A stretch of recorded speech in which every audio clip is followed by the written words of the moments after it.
Yeah, it's always funny when you like see somebody. This was back when we were like in our 20s. See somebody at the bar with like just a mustache. I'm like, yeah, you either work in the industry of like you guys, or you're a firefighter. Yeah, it takes a special kind of dude to just rock just a mustache. Just a stash. Just a stash. Yeah. Or the third option. Well, there's that. Mm-hmm. Why you got to do that? Why you got to ruin it?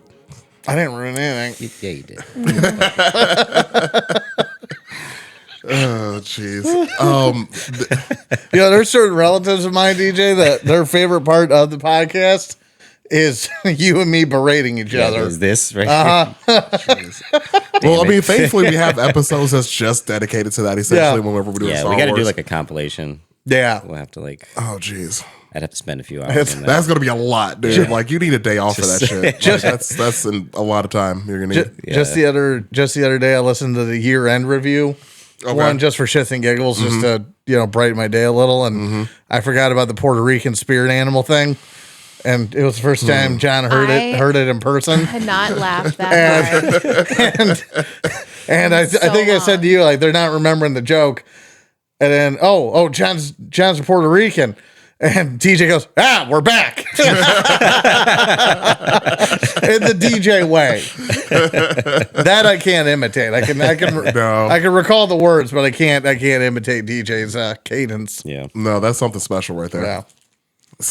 Yeah. Years of practice. Question. Oh yeah, I was gonna ask. Are we recording now? We probably are. Oh, okay. Yeah, I'm assuming we have been, yeah. We're in it now. Well, are we gonna intro? I mean, I guess I probably should. Yeah. Yeah, last time. Do you have a question for us, or? Yeah. Okay. Oh, you hold that. I'm going to do the intro, then we'll circle back to that. Let's do it. You said we've been recording for what, 5 minutes, you said? Nice. Oh, wow. Okay. Well, I mean, we did a sound check. We're professionals. We're doing great. Paycheck. Okay. Let's do this shit.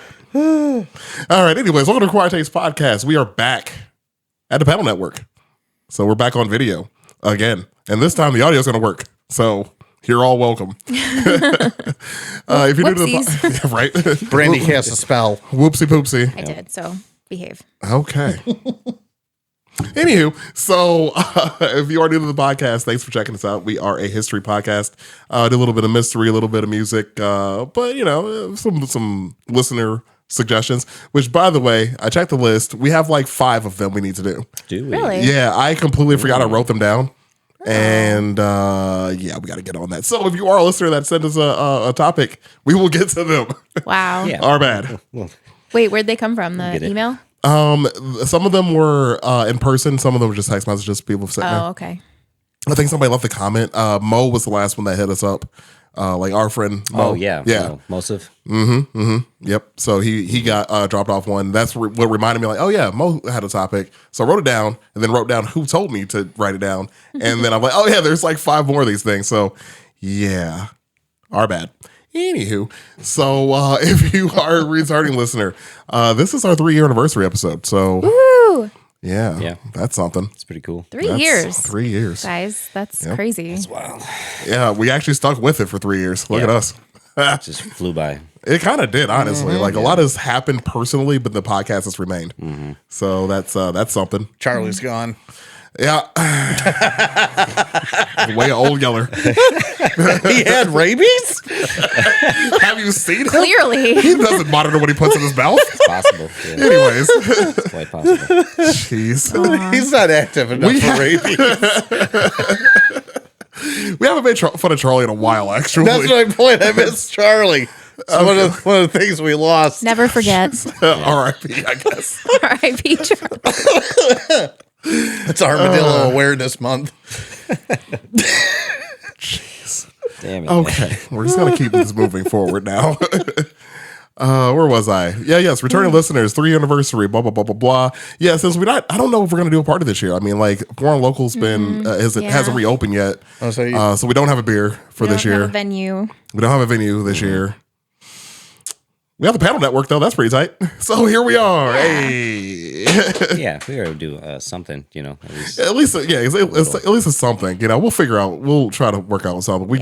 Everybody's been so damn busy, man. I just don't Honestly. have the time. And unfortunately, with Foreign Local not being reopened yet, the obvious venue for this. Yeah. I mean, And then- we could probably find a different venue, but like We could, but that takes effort. takes a lot of And they effort. don't even know yet Yeah. when, right? We usually try to do it around this time of the year. No. When they were going to be open. There. Oh, Yeah. I'm sorry. I don't think so. I know they're doing their anniversary party or something soon. Oh, okay. I saw an ad for that. They're doing some Yeah, kind they're of doing something at 18th 8th Street. Yeah. Yeah, I saw that. But anyways, yeah, I'm not sure when they're actually, officially open. When they do, I will definitely inform the listeners because I think we all just kind of support them, just like they support us. So Yeah, absolutely. yeah, it's love, and the love is mutual, and the love is deep. So Put that on a Hallmark card. yes. Excellent. So, so thank you all for 3 years. It's been something. It's been a journey. It's been fun. Yeah. It's been interesting. A lot of laughs. It's been very interesting. A lot of laughs. A lot of weird conversation. I only remember like a third of it. Well, thankfully Ben re-listens to it, so like he just like brings Yeah, up that's randomness. Like he'll bring up the random things that we've said. Yeah. Yeah. DJ's only awake for a third of it. Yeah.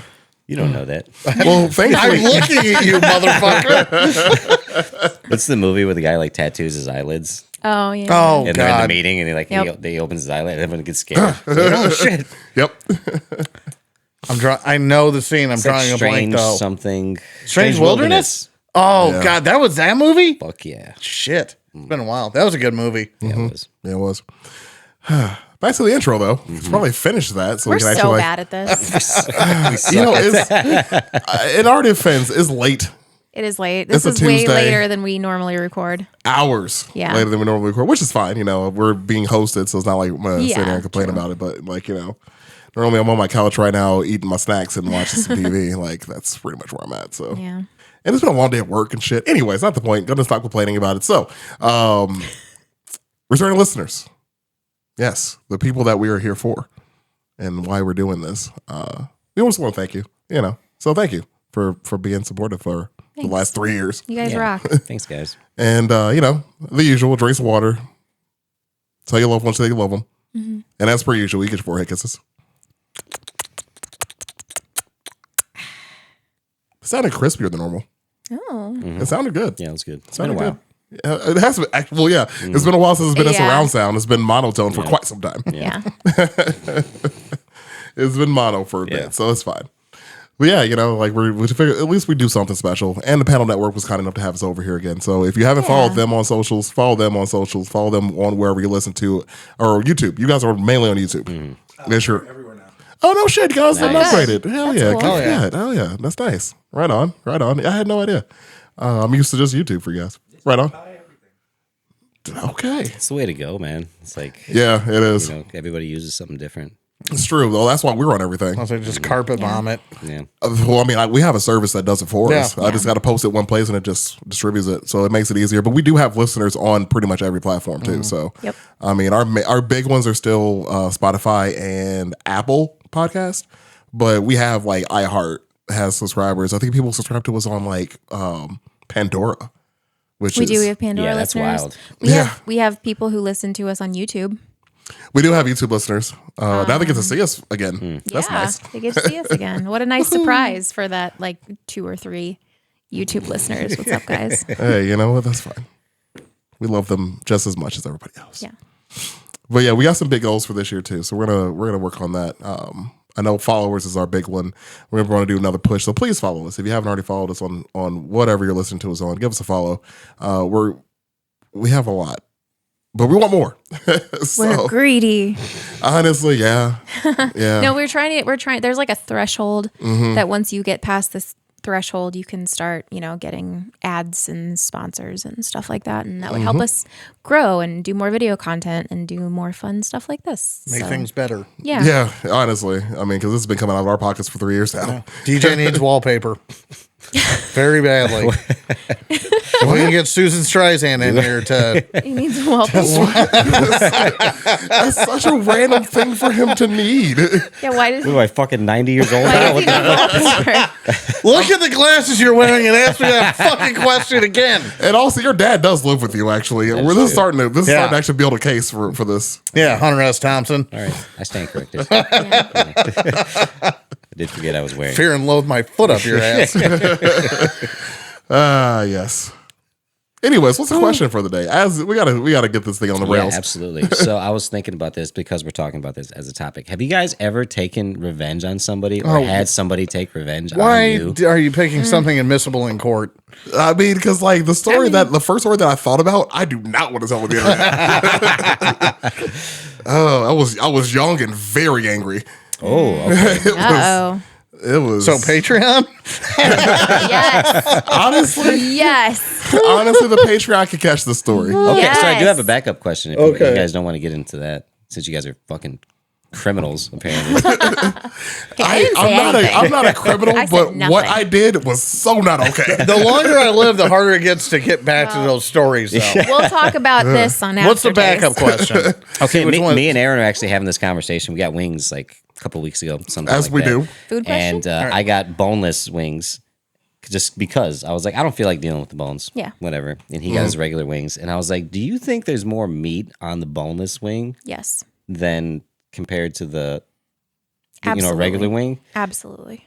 I think it depends restaurant to restaurant. That's what I was true. gonna Where say. they're- Yeah. Because Yeah. it could be like tiny little boneless wings, but then like really big boneless That's wings. true. Like, Like it depends who their fucking- vendor is. Like B-Dub sucks. Like their I'm being boneless wings honest. are Yeah. Oh, their But, like- boneless wings are nuggets, dude. yeah, it's Yeah. fucking dog shit. But like It in is. general, I think boneless has more meat.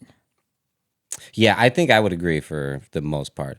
But then there's some places you go to, like fucking Bombers or something like that, or like Cobra Lounge. Like if you get wings from Cobra Lounge, it's only like I think 3 wings, and it'll cost But it's you. like but it's the corner though. it's the whole ass fucking Right. wing. It's the drum and the fucking the wing connected together. I got a question for you now, actually. Oh, Between Cobra Lounge and Reggie's, who do you prefer wings from? Reggie's, That's a good answer. yeah, Carry on. absolutely. Do you guys remember? Do you guys remember Buffalo Louie's?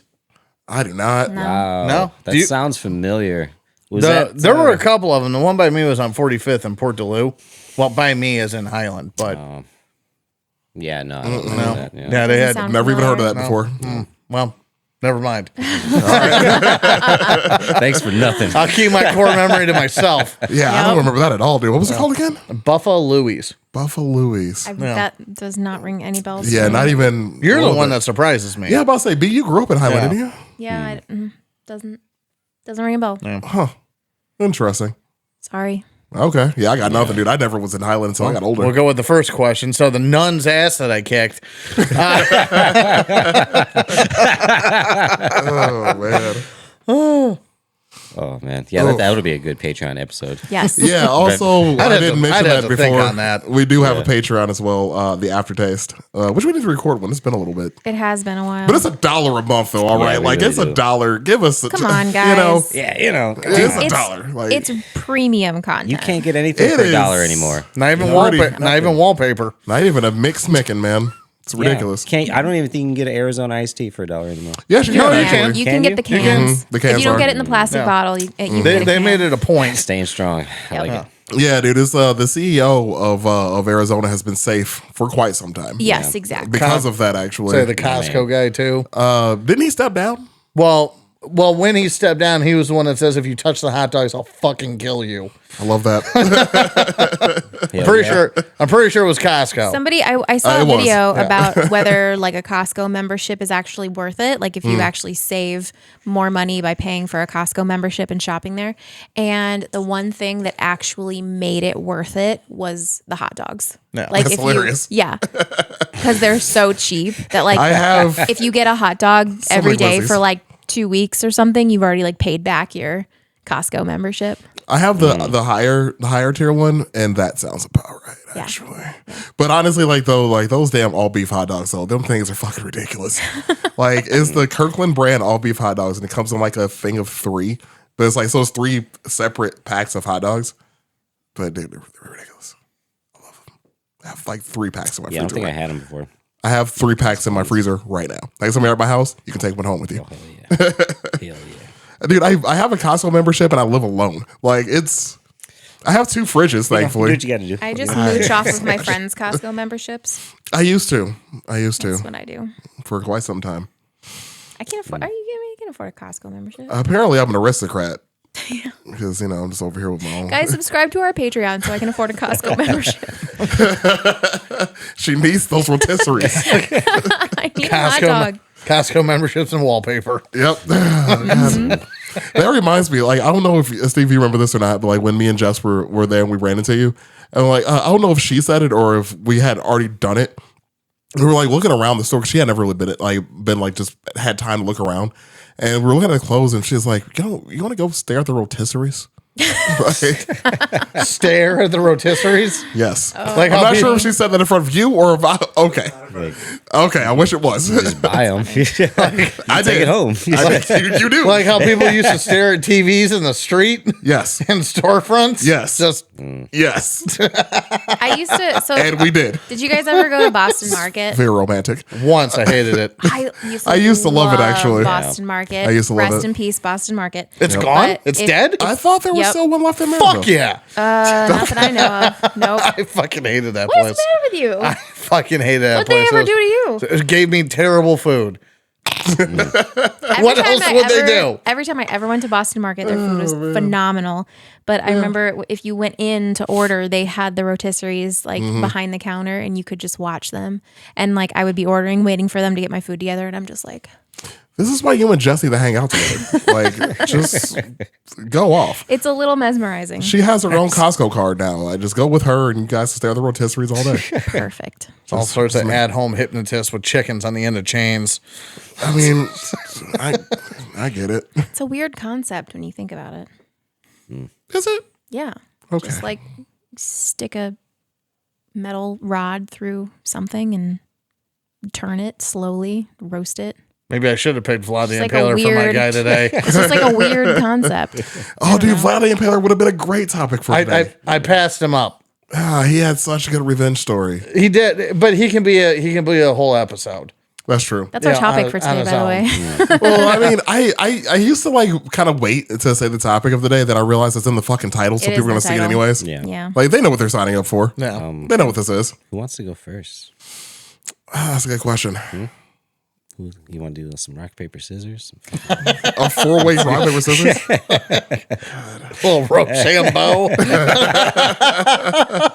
We did not discuss any of this before we started recording. No, today. we probably should have. We usually do. We're usually usually pretty, do. a little bit more organized. we're, than out, this. we're out of our Yeah. settings. Again, We're out of our home court. yeah, I'm out of my house. Put on sweatpants. for Let's have this. Steve pick. Yeah. Yeah. Let's put Who do him you in the wanna hot hear from seat. first. Yeah, fuck all y'all.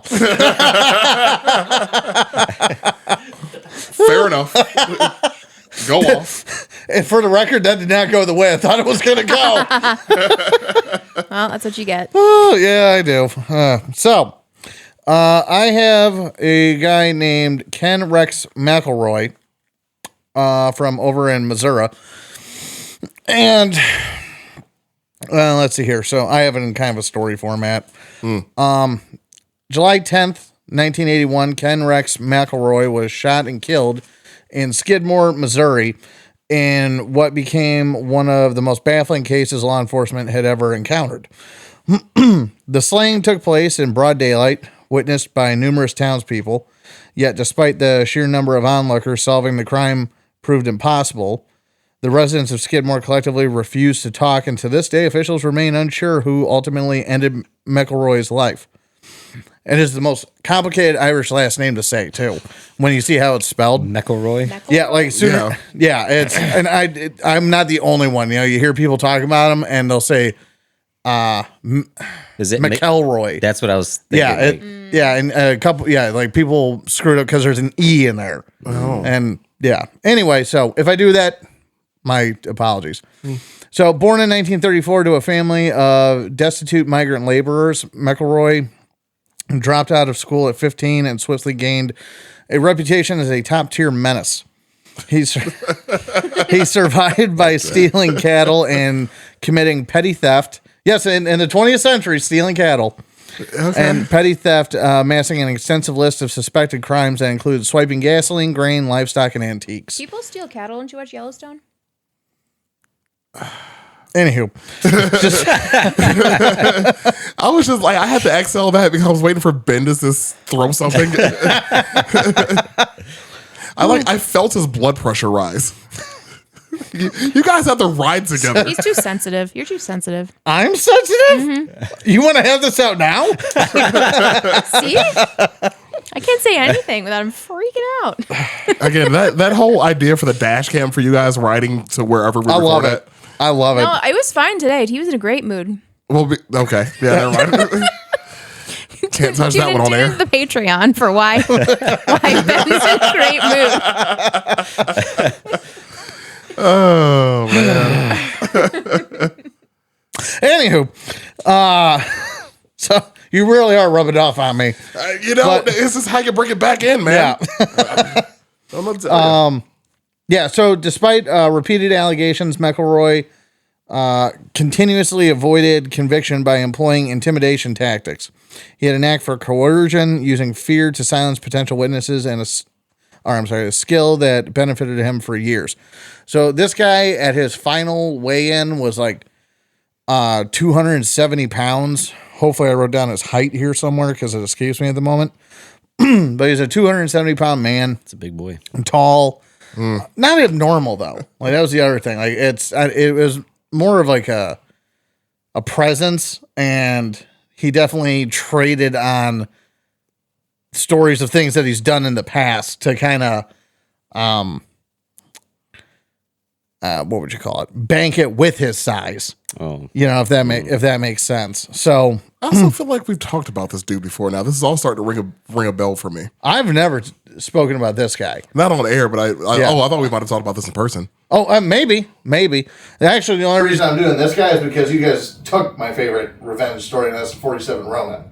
That's my favorite yeah. revenge That is a story. really good revenge That's story. my favorite revenge story of all time. That was a good episode. If you Yeah, it guys was. haven't heard that episode, go back and listen to it because that was really interesting. yeah, that was a solid. Yeah, that was a good one. Yeah, that was right. Yeah. Yeah. Yeah, it was early. Yeah. Well, we've been around 3 years now. It wasn't that. It was like last year, wasn't it? No, I think it was first year. Runs together. No. I truly think it was first year. I'm gonna look this up. 2/3 is gone. Keep going. I mean, right. So We have 100, damn near 150 episodes of podcasts. Like you know, it it's would Yeah. super help is if they were numbered. so the last time I tried to do that, it broke the entire system. All right, I don't want to hear it. All right, I will easily give you the password. And you go in and try to do that shit. I'm not doing that again. McElroy's future wife, Trina McLeod, entered his life at just 12 years old. Him being 20 years older. Ew. That's the appropriate answer. His so-called courtship involved relentlessly trailing her school bus, honking and shouting until the driver stopped and allowed him to take her away. What? This whole town was fucked. the fuck, man? Wait, what year was this? I'm not sure what year this was, You said it was but like he was born in 19 34 and he was killed in 81. So So not long enough ago for this to be yeah, okay. yeah. Or Well, even it's I don't also- think there was it's ever a time normal. period this was okay, but it's yeah. also Missouri. 50s, Missouri. something like that. You know? Yeah. So- this story, like either I'm having just massive deja vu, or maybe Dude, you and I probably watch the same YouTube channels. we probably do. Yeah, Carry honestly, on. and I would chalk it up to that. Yeah, to be that's honest. probably true. Yeah. And at 14, Trina gave birth to their first child. According to court documents, she tried to flee and return to her parents, but McElroy tracked her down and forcibly took her back to his home.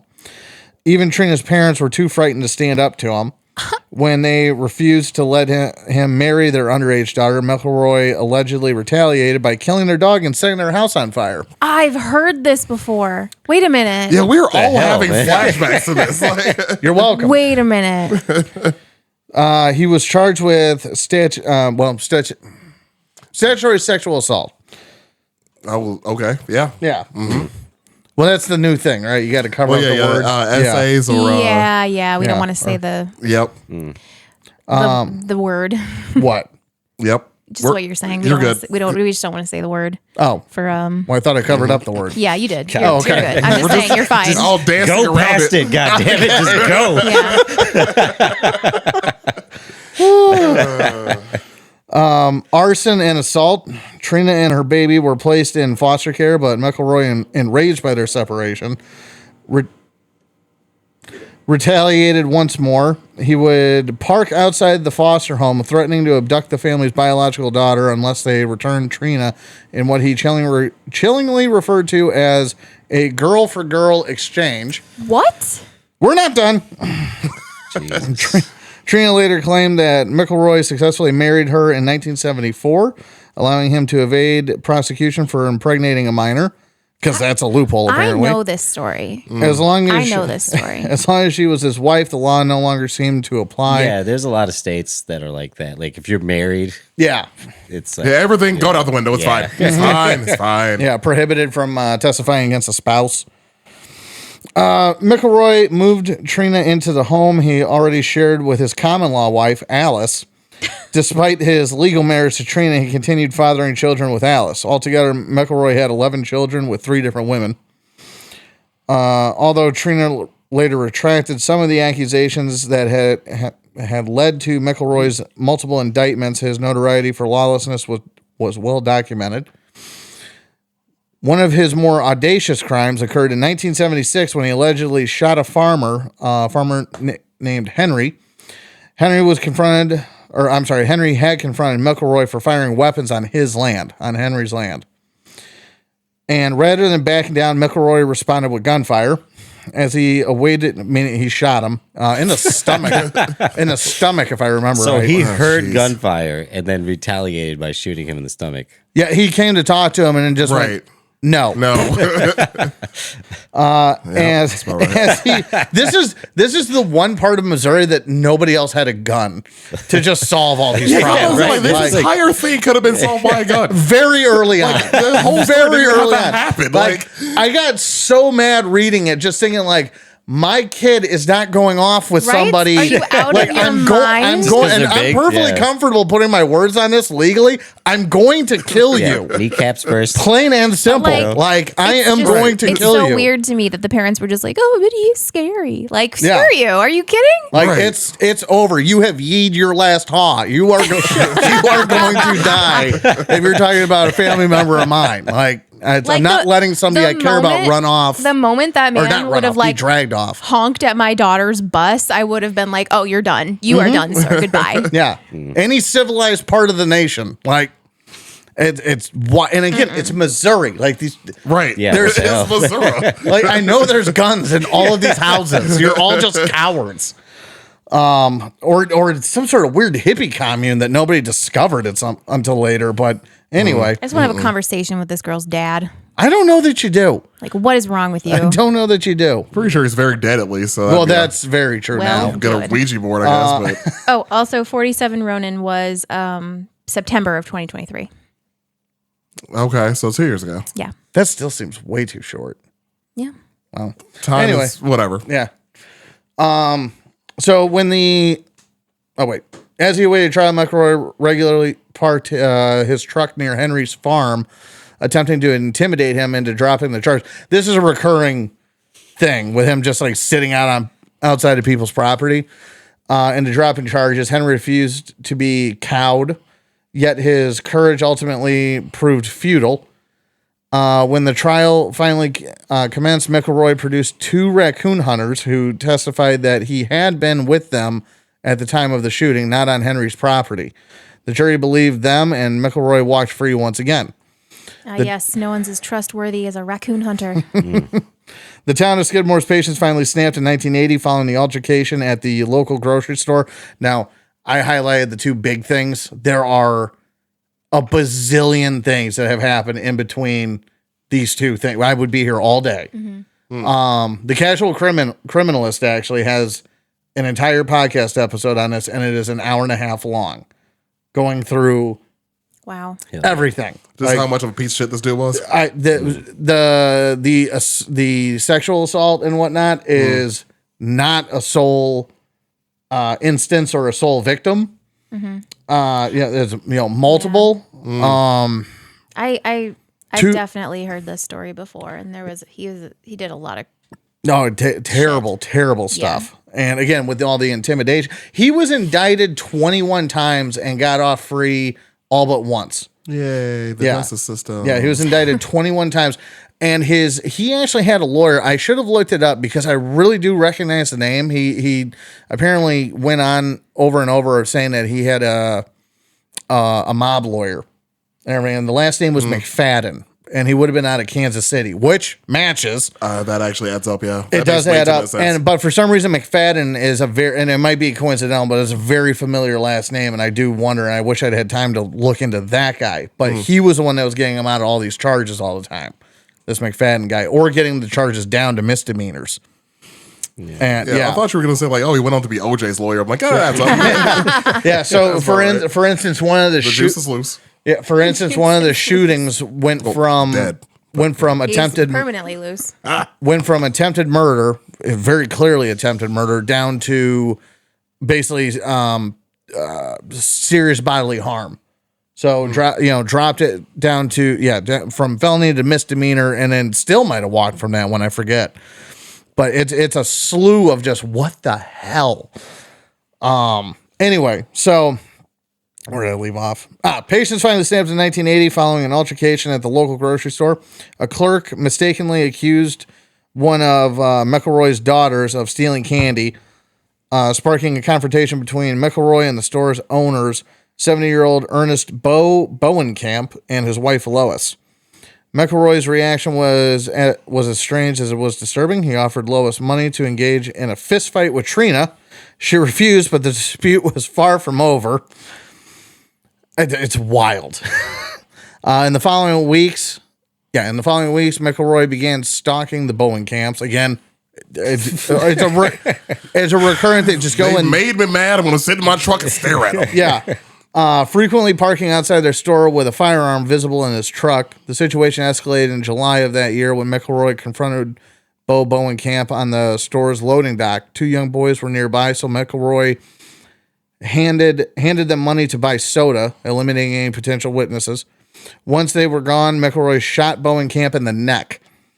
He lived. So dude's been shot in the stomach and lived. Dude's been shot in the neck and lived. Yeah, he's bad at killing people. He's got really bad aim. Yeah, he's really. God loves his victims. He has the only gun in town, and he doesn't know how to fucking use it. He was arrested and charged with attempted murder, but despite a successful prosecution, he was convicted only of assault. He was promptly released on bail while waiting appeal.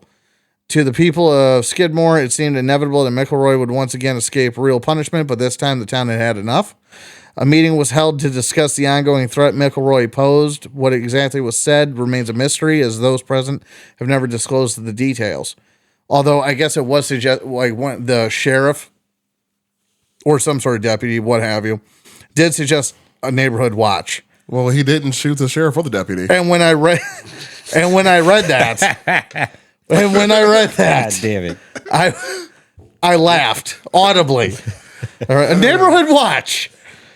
Y'all been watching. Yeah. Anyway, so disclose the details. On the day of McElroy's demise, he and Trina returned to the D&G Tavern. At the same time, townsfolk were gathered at the Legion Hall discussing him. When word spread that McElroy was at the bar, the townspeople made their way there. McElroy quickly finished his drinks, bought a six-pack, and stepped outside to his truck with Trina. As he settled into the driver's seat and reached for a cigarette, gunfire erupted. Bullets struck him in the head and neck as Trina screamed beside him. No one rushed to his aid. No one called for help. And McElroy died in his truck. Investigators determined that there had been multiple shooters. Bullets came from different directions and casings from two distinct firearms, a .22 Magnum and an 8mm Mauser, which is fucking hilarious. Like, dude, out of all the things they found, it's the smallest to the biggest. It's the smallest to the biggest. But where do they even find these at? Someone's got a cannon in the background. They're fucking loading up. Bow and arrow. Like an 8mm Mauser is an 8mm Mauser is what you have coming out of something like a Mosin Nagant. Right. And everything. So I don't know what word you just said to me. It's right a rifle. Now. It's a rifle you saw it's a bolt action rifle you saw the Russian military using in World War II. And so it's a monster. I mean, it's a really, really large caliber bullet. It's a full power rifle cartridge. And so it's 8 8mm is a caliber, so it means it's 8 millimeters around. And it's, oh God, without the casing, it's about that long. So it has a lot of powder behind Hell it. yeah. It is sailing.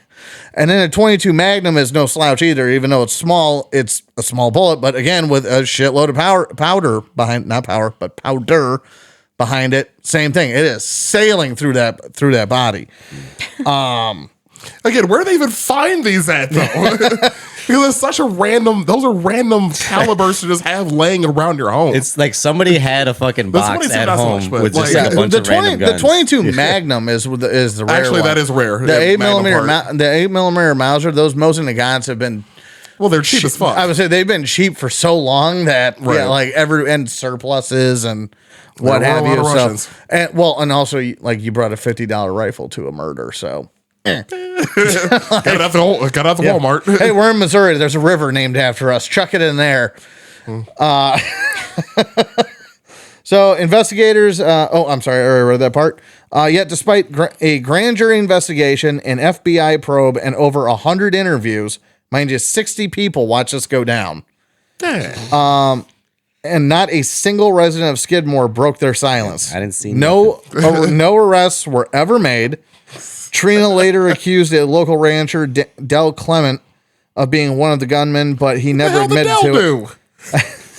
I did come across that as to why he was suspected and probably a good suspect about He it. had But to be the one with the 8 millimeter. Like that was the one people were like, all right, we saw that. well, Everybody fucking saw that. he was known for wearing a cowboy hat and heavy drinking. So Okay, if then anybody yeah. had the 22 Magnum, it would be that guy. Everyone in like my aims their opinion. guns and Dell pulls out this huge. They're like, what the hell, Dell? Yeah, like, come on, we're going to murder this guy. He's like, I've been waiting for You this. said handguns only. What are you He's the doing? size of an elephant. And law enforcement never charged him. To this day, the killing of Ken Rex McElroy remains officially unsolved. I mean, that's fine. So yeah, that is my story. But I mean, we didn't see anything. it was Yep. enraging to read some of that. Oh, sure. Yeah, he was a giant piece of shit. Yeah. Well, no, But- I can deal with that. Like giant pieces of shit. That's an easy enough equation to solve. Like somebody's parents being scared of somebody else. Just like It took them a while to figure it out. my God. Well, yeah, they had to find the elephant gun. I feel like they That's just what they were had waiting one. for? They had Oh, like yeah. one box filled with guns, and Yeah. they all just met there, and they were just passing them out. Like, here, just take this. Because it's just amazing. Like this, that's the part of the story that just gets me. Like, what the fuck, dude? Like, Yeah, like you killed the dog and you set the place on fire. Like this is Missouri. I Right. expect to be shot. No, honestly, Yeah. yeah. maybe not back then, I guess. If not then, when? Yeah, honestly, Now, like, I- now, well, yeah, now. I mean, in St. Louis maybe, but shit. jeez, that's just never mind. Not touching that. Not touching that. Yeah. Anyways, who's going next? Anyway, I could go next. I'll if say, you let's want. Well, yeah, you said Let's you look- had a sad one. Like, I let's have make I don't want to say sad, but it's really fucked up. all right. Let's sandwich that one then in the middle. You want to Also, talk let's- about big pieces of shit? Oh, I mean, I had a 270 pounder. I mean, this guy. This guy. His name was Aku Yadav, and he was one of the biggest pieces of shit. all right. Also sounds like a condition. Yeah. It sounds like the villain from Samurai Jack. He's a villain. He's some sort of villain. He's terrible. Holy shit. Okay. So our story here takes place in, and I'm sorry, this is in India, takes place in India. So if I absolutely butcher these names, I am so sorry. I didn't really listen to a whole lot about this. I just read all of it. So I didn't hear much of it pronounced, but I'm going to do my best. I'm sorry. Okay.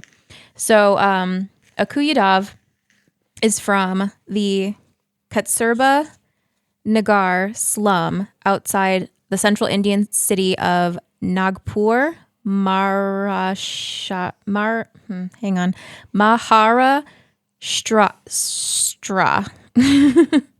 Anybody hear that ghost? I'm so sorry. Oh yeah. Again, we're not doing this at my house, so it's not gonna be my house this time. I'm so sorry. Thank you. They're from Yeah, Steve, my bad, dude. I don't know if you've ever heard us mention this before on the podcast ever, but if you mispronounce the name hard enough, you're gonna get ghosts. You're gonna ghosts. summon a demon. You're gonna get ghosts. Sorry. So our bad in advance. Anyway,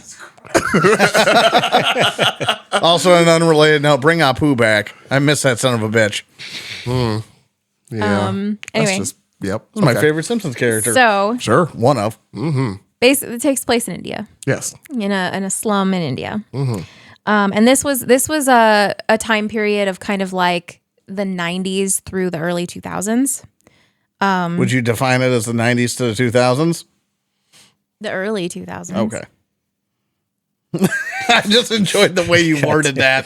What? Why? This is a time period of like, yeah. like the 90s to 2000s. Well, Would you call it the 90s to 2000s? Well, yeah, because he was not so active in the early 90s, then he kind of became more active in the late 90s and then early 2000s. But so this guy was basically like a gangster. He was a extortionist and a gangster, and he started out being like a petty thief.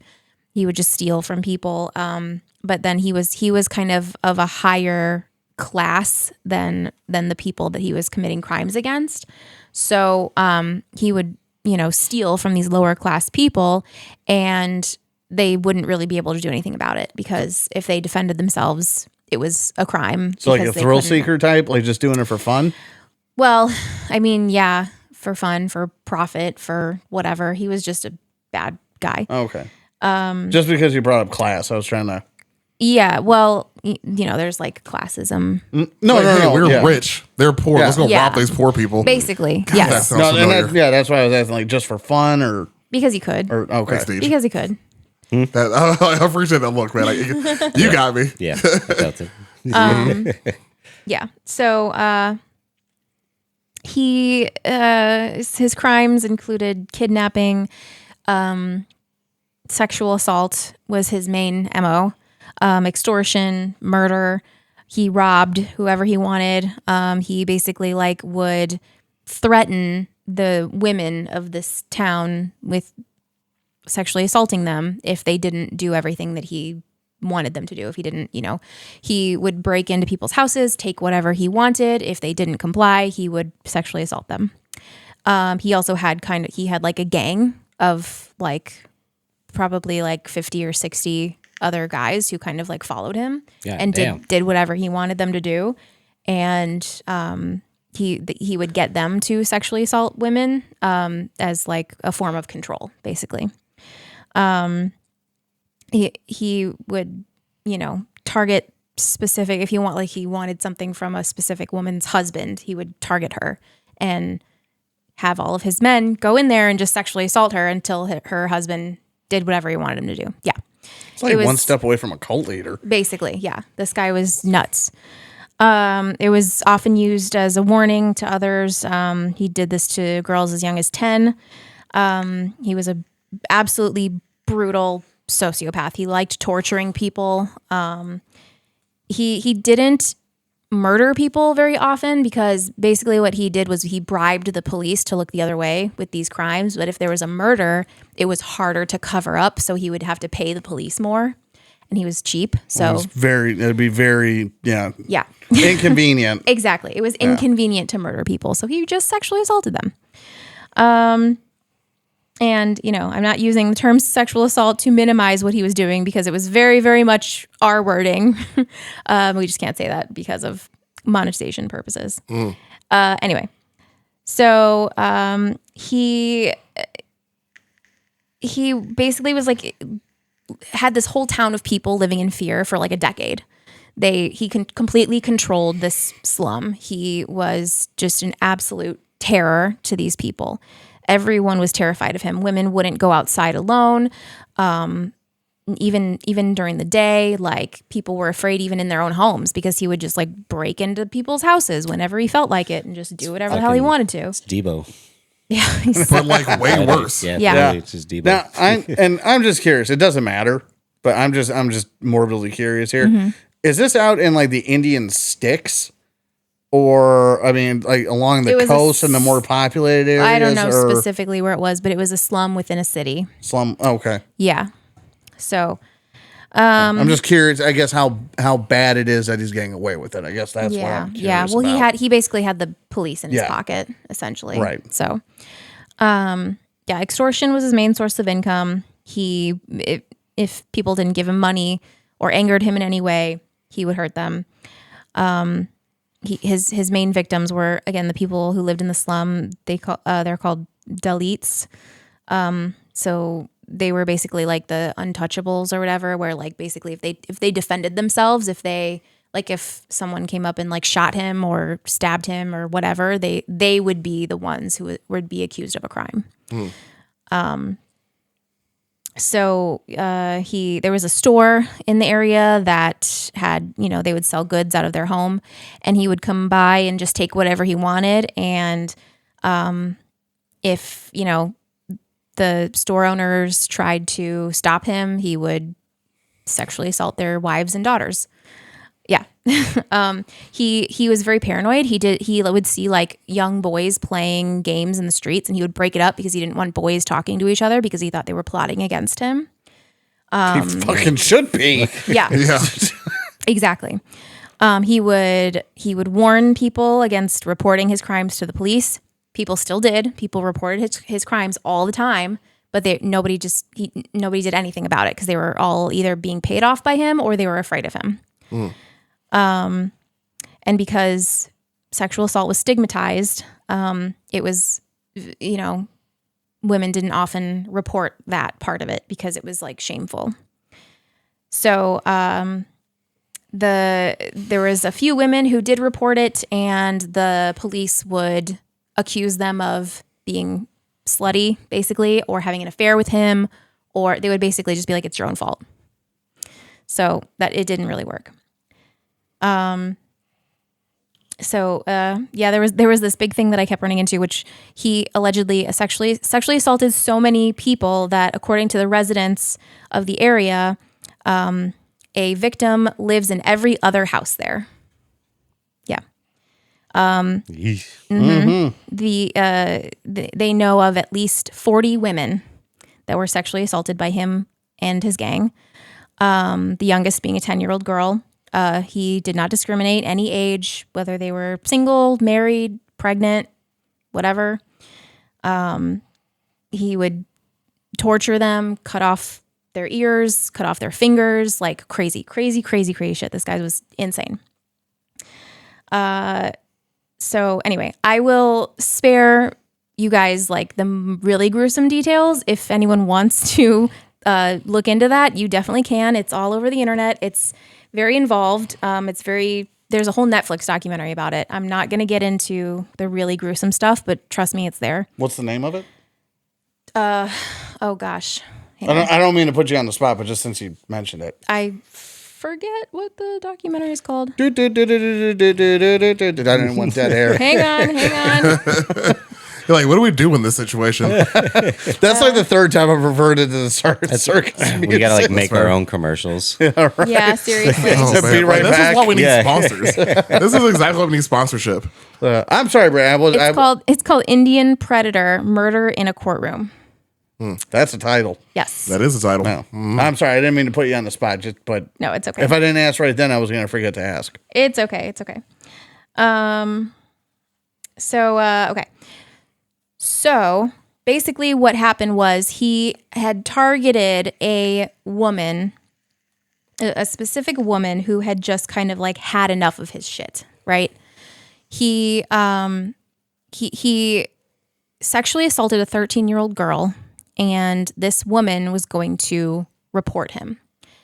And he heard that she was going to report him, and so he came to her house with like 40 other dudes and surrounded her house. She locked the door and was basically like, I've had it with you. I'm not dealing with your shit anymore. And he was yelling threats at her from outside her house. He was saying he was going to throw acid on her. He was saying like all these crazy things. And she's like, well, you know what? You break into my house, I'm blowing this motherfucker up. She disconnected her gas line. Hell and she yeah. was like, I will light a match. You try to come in here and I will absolutely light a match and we are all going up. Right? So they started outside smelling the smell of gas, and they could hear her threatening from inside to blow them all up. And so all the I'm gonna dudes, blow this motherfucker up. basically, You just hear the echoes in the house. Like, yeah. You see lights turning on everywhere. The fuck did she say? Get the kids! So they hear her outside, all these dudes who are like surrounding her house, and they're like, what the fuck? We didn't sign up for this shit, right? So they all book it. They're all like, nope, not us.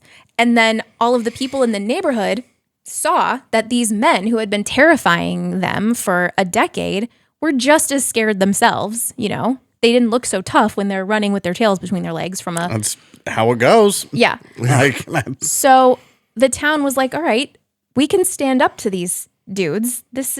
We're not... Let's blow this whole town up. Basically. So what they did we're was... knock all the walls down. So what they did was everyone in this neighborhood, right? They all went together and burned this motherfucker's house down. Hell yeah. Okay? wait, let's not blow up our houses. Oh, right. Yes. Let's blow No. their house. They, Yeah. they went and they burned his house to the ground. This idiot was like, oh no, poor me. Meh, I need police protection. I'm scared. So he went to the police to be like, protect me from all of these people. I'm scared. I'm a scared little boy. They're going to hurt me. I'm scared. So he's in police custody, right?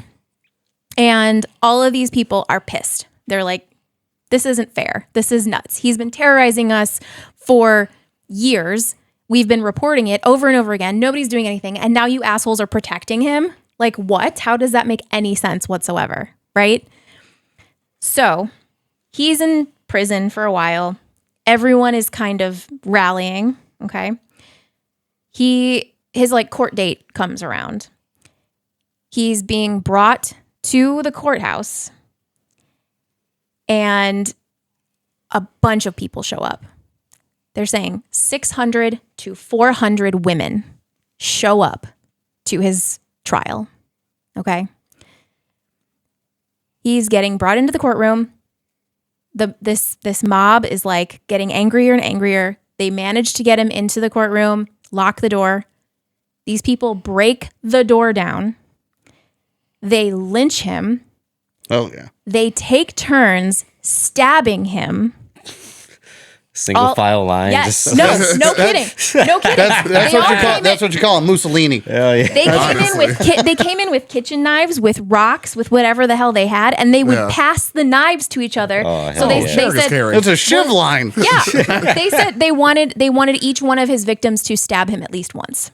That's nice. Yeah. Jeez. So they all just took turns, and the police there were so overwhelmed that they were just like, Pin the tail on the predator. yeah. I mean, honestly. The police just like threw their hands up in the air and they were like, nope, we're not getting involved in this. It was hundreds of women mobbing this man. They stabbed him like a zillion times, bashed him with rocks, cut off his penis.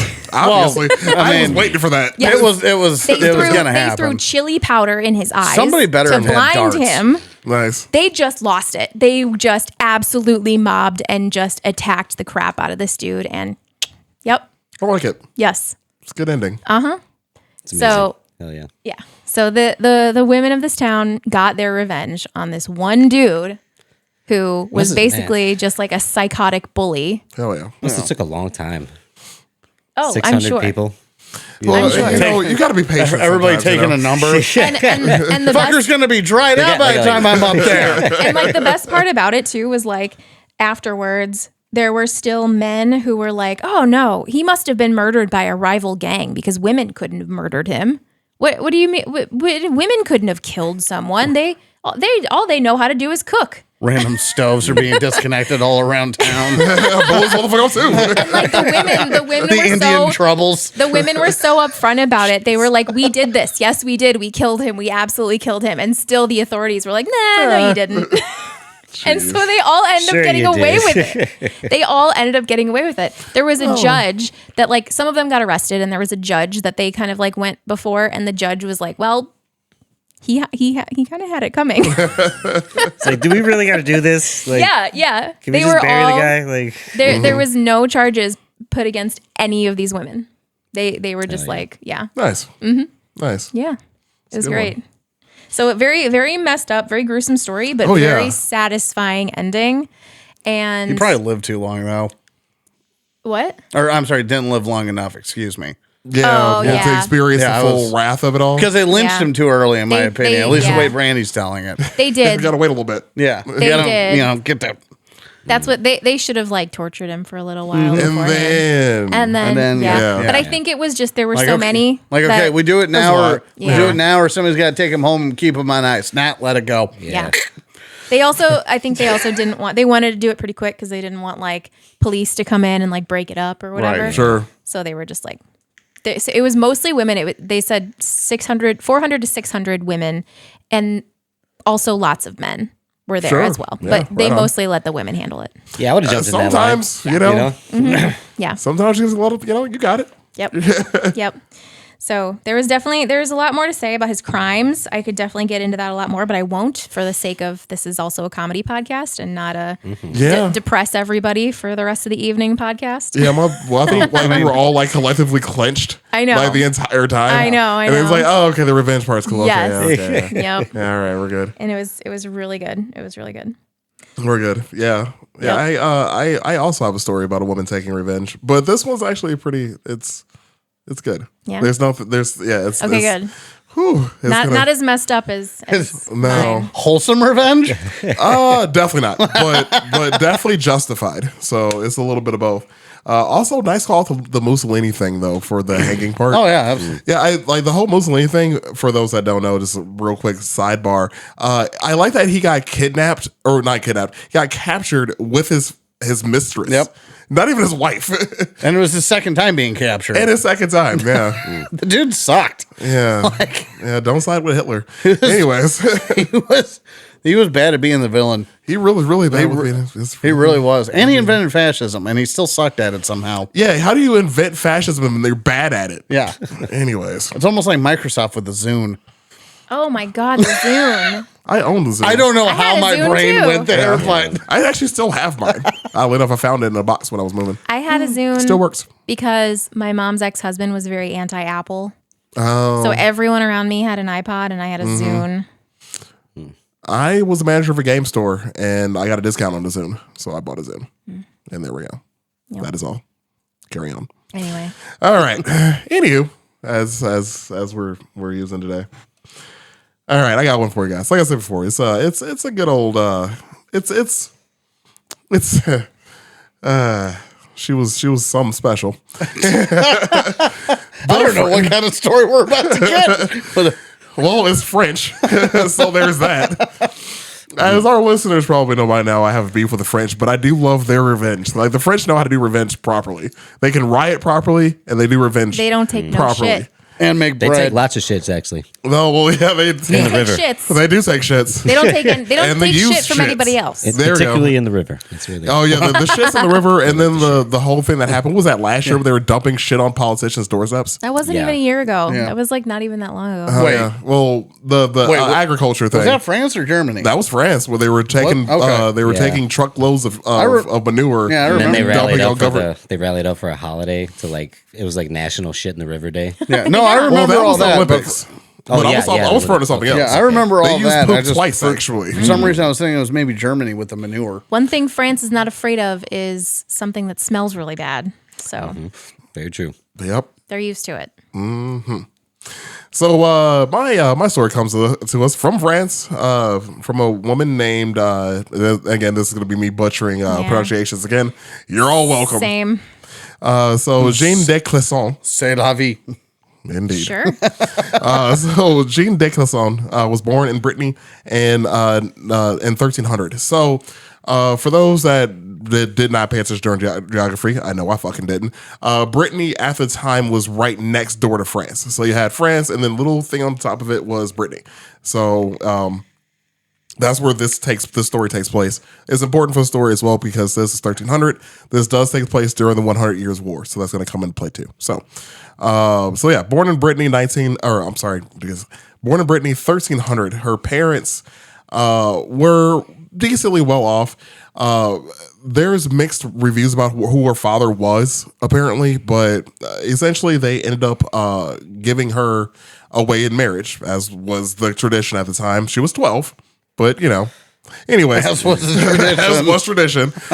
So she was 12, her husband was 19. Essentially, they gave her up for marriage to a person of means, and in return, they got land. So they got a wife. Her parents got land. Her parents are out of the story from here on out. So she ended up having 2 kids with her first husband. She was 26. Her first husband dies. There's that.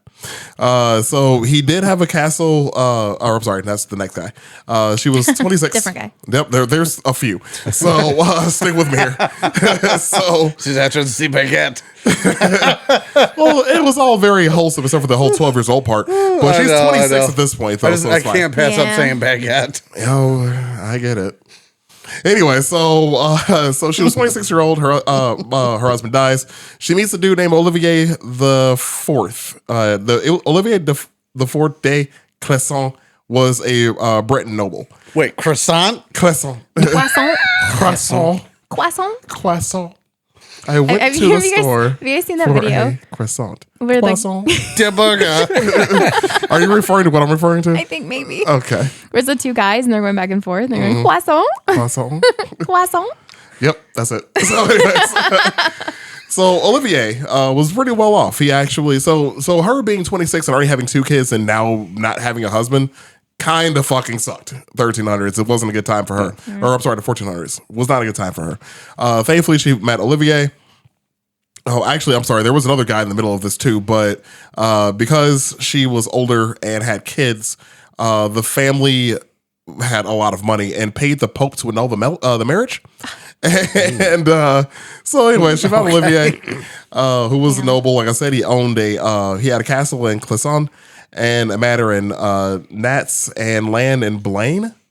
These are made up words. It's French. Who cares? Anyways, so she ended up having a couple kids with this dude too. So she has, I think, like 5 kids by this point. It's all craters in a couple hundred years. Yeah, craters and deep trenches. So, and when she got married to Olivier, she also had a marriage agreement with him as well to make sure that her prior kids, or 2 kids that she had with the prior dude, were also taken care of. So her kids were taken care of. Good for her. She was taken care of. Everything was good. She was doing pretty good. So you better sign this. Yeah, honestly though, yeah, she got the opposite of a prenup. Yeah. And so yeah, because we're taken care of. Fast forward a bit to 1341. So 1341, she's 41. The Duke of Brittany dies with no successor. This launches what's called the Britain War of Succession. Again, this taking place during the 100 Years' War. So at the time, the 100 Years' War had been put on, was in the process of ramping up again. You had France and England, 100 years. That's the whole name. Anyways, the point of it is that whoever was going to rule Britain was going to have power to influence either side or help either side. So either the French or the English. Her husband Olivier decided to sign up with the French side. So he was like, okay, I'm going to support the French on this War of Succession. Hopefully they'll take over and everything will be good, and I'll have money and power and everything's gonna be great. Well, it wasn't great. So he ended up taking a castle. The house gets taken back from him by the English. He gets captured. Blah blah blah. So back then, if you were a noble and you were captured, you were ransomed. So you were able to be sold back to your country of origin for money. Well, for some strange reason, his ransom was super light. Like, he was ransomed back for very, very little money, even though it should have been infinitely more, which caused a bit of suspicion. So people were like, why did this dude get back here for so little money? Did he betray us? Is he like, is he a spy? Is he a witch? See which? Maybe it's just really annoying. He could have been. Just get $5. Get this kid. outta Get here. this Get the fuck outta fucking here. kid out of here. Hell yeah. Just ask him for $5. I don't care. We'll pay you to take him. Yep. So after his release, the king of France, Philip, also, I'm sorry, there was also a break in the 100 Years' War. So 100 Years' War got put on pause. And the French king, Philip, were like, hey, I want to have a tournament in France. You should totally come, Olivier. That'd be cool if you came to France and came to this tournament that I'm hosting in France that I don't want you to be at. in France. So Olivier Just for goes. fun. Yeah, for funsies. Just for funsies. So Be a great time. Olivier goes, and as soon as he lands in France, he gets captured and put in prison because suspicious. You fool. Yeah, honestly though, He fell for a roof. I thought I was coming just to have a good time. I He feel so was- attacked. he was. What the hell is was. a Princess Bride? You fell for a ruse, or what the hell does he say? Oh, it's been a while since I watched that movie. You know That what I'm sounds right though. You know what I'm talking about? Yes, I I think ruse is wrong, but you know the scene. And that's what happened. No. So he gets arrested, put in jail, and he's going to be put to death. Is essentially what's going to happen. Like they say that he betrayed his people. They want to be put. They want to kill him. His wife finds out. So we're going back to our homegirl Jean. She's like, "What the fuck? My husband's done where with all these damn kids?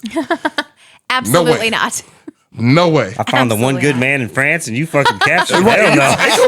Hell no. Right, this man's taking care of me and my kids. Gonna take him from me? You know how long it take me to find him? I was 12 the first time I was married, goddammit. Right, she's 41 with 5 whole ass kids. The fuck you mean? I am not going to start dating again. DJ's channeling some shit from the past. I'm not sure I want him to dig up. Fuck. Dig deeper, it's fine. I feel her pain right now. He knows. He knows. Who's gonna take care of all these damn kids? So, He's dated a single mom or two in his day. I'm just wondering who DJ was betrothed to when he was 12. we're gonna move past this. We're gonna move past this because there are stories.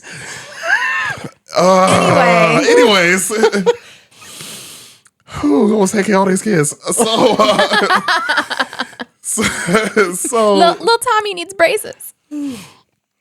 So she goes to France and she tries to bribe the king's sergeant for his release. So essentially, she was trying to get anybody to help her out, anybody to help release her husband, so they could pretty much leave and go back to Britain. Anywhere other than being in France, essentially, was the goal. It didn't work. So not only did the bribe not work, the sergeant also told the king that she tried to bribe him, and now she has a warrant out for her arrest too. So not only is he in jail, she's now on the run from the police, essentially, or whatever the police would be in this time period. So The Musketeers. and there were more than 3 of them. So she escapes, and her husband is put into a mock trial. Didn't have a chance. He gets his head chopped off because it's France, and that's what they like to That's do. how they roll. Damn. Literally. That backfired. Yep, Yeah. did not go well for anybody involved. So Sucker loop. pretty much. Jean de Clisson. Croissant. Croissant. You gotta like crumble it at the beginning. Curly bread.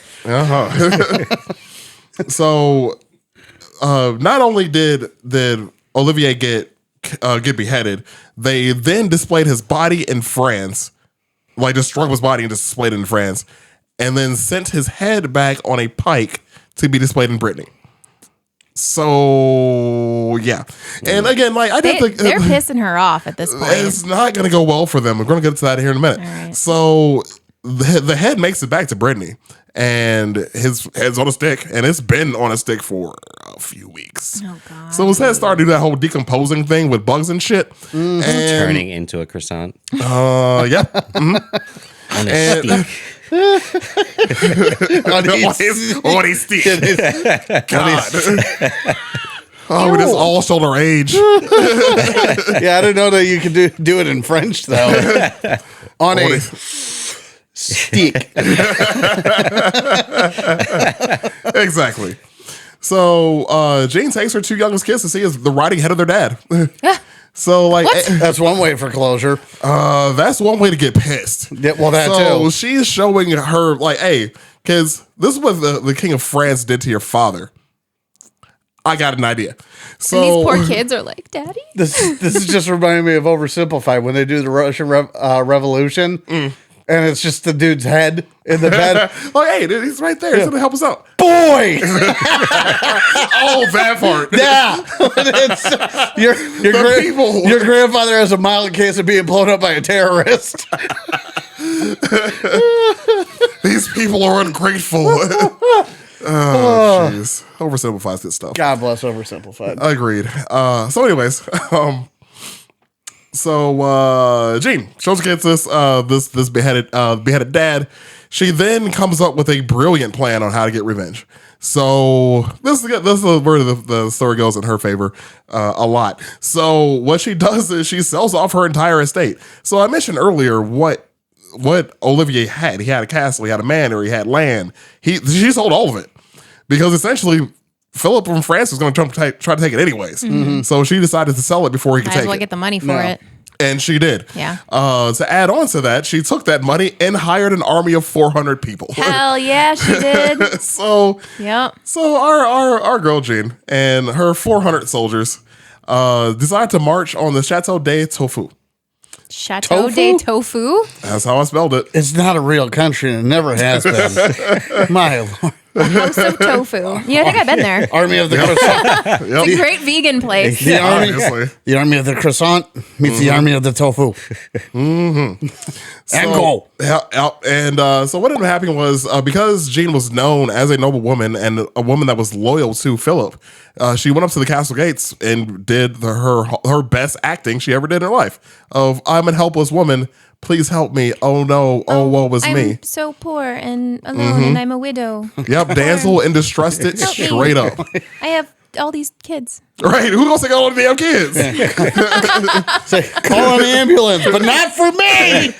Honestly, that's how it goes. Yeah. So they open the castle gates because the captain of the castle recognized her. He's like, okay, I know who you are. Come on in. I will help you out as best we can. And again, like you just stated, yeah, call an ambulance, but not for me.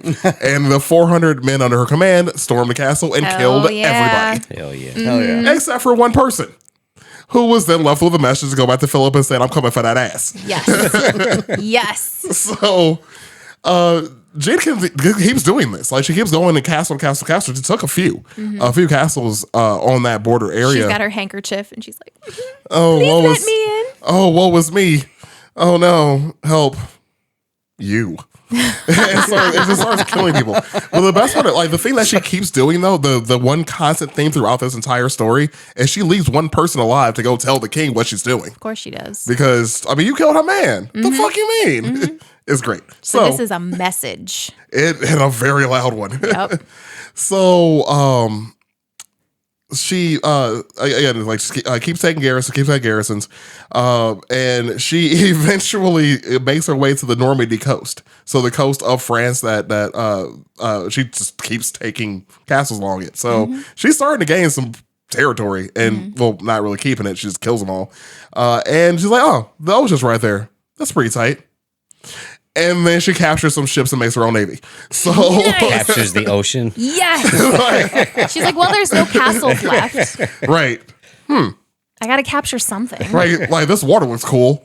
Mine. So she ends up capturing a few cargo ships and then converting them to warships. What she does though is she repaints the ships. So all the ships that she takes, I think 3. She takes 3 ships, paints them all black.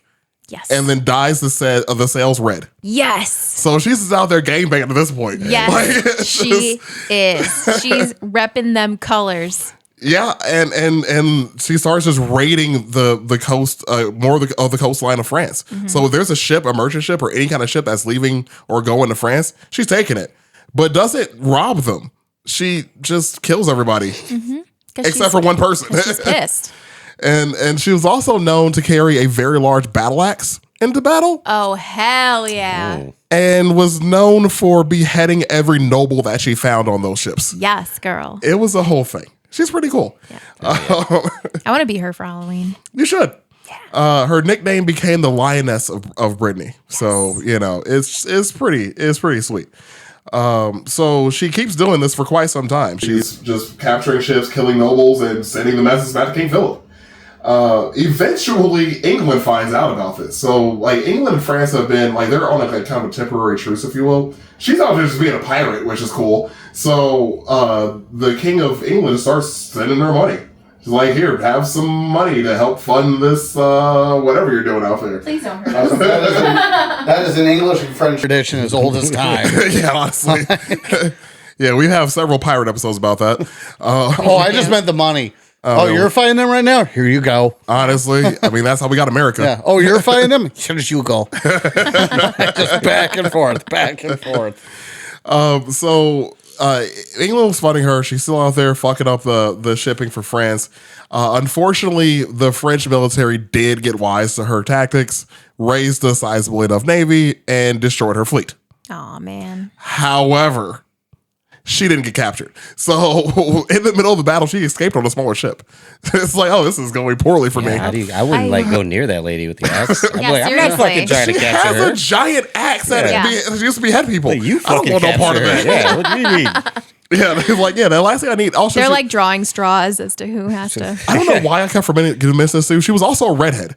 So like, yeah, it's Yes. a redheaded woman with a giant battle axe that's chopping off people's heads. I don't want a part of that No. shit. Yeah. With all these damn No. kids. That's Yeah, right. yeah, okay. Sure. Yeah, she's got all these capture her. kids behind Yeah. her, Right. and they all have tiny battle axes. All of this tracks. Just going around stabbing people with little knives, like stabbing people in the ankles. Yep. Right. So They're a all redheaded redheaded. woman, obviously. All these redheaded children with battle axes. Telling Yeah. her kids that all humans are pinatas. Get the presents. Honestly, if they're French, it was pretty much what the message was. I feel like that was kind of just par for the course for her. Yep. So she ended up escaping. She ended up being stranded in the ocean for a few days, unfortunately, with no food or water. But because God hates the French, apparently, she lives and lands on the beaches of England.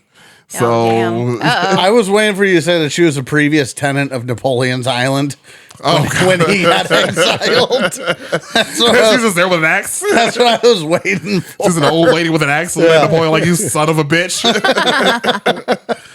Like, where's that accent from? And like the noise from Kill Bill starts playing. Right? The siren. There it is. Siren Kill Bill starts I was playing. like, yeah, Napoleon gets her 500 years later, just finds the lioness was here, like carved into a tree trunk. Oh, God. That'd be so terrifying. So like I said, 1348, her army was, her navy was destroyed. She does escape to England at least. And she was like, you know what? I've killed a lot of people. I'm good. So she retires. So Oh, she, okay. Just sitting with the kids, she's like, that was crazy, right? That was a crazy couple of years. This is what we call an episode. I mean, honestly, if you think about it, I think it was almost 7 years of her just killing people. She takes a drag off a cigarette. She's like, I told you kids, mommy didn't need therapy. Murder is her antidepressant. Yep. Chopping off the heads of nobles, and yeah, that's about right. So she, like I said, she lands in England. She's there for a while. She retires. She's like, you know what? I've done enough. At the age of 59, she ends up getting married again. And has 2 more children.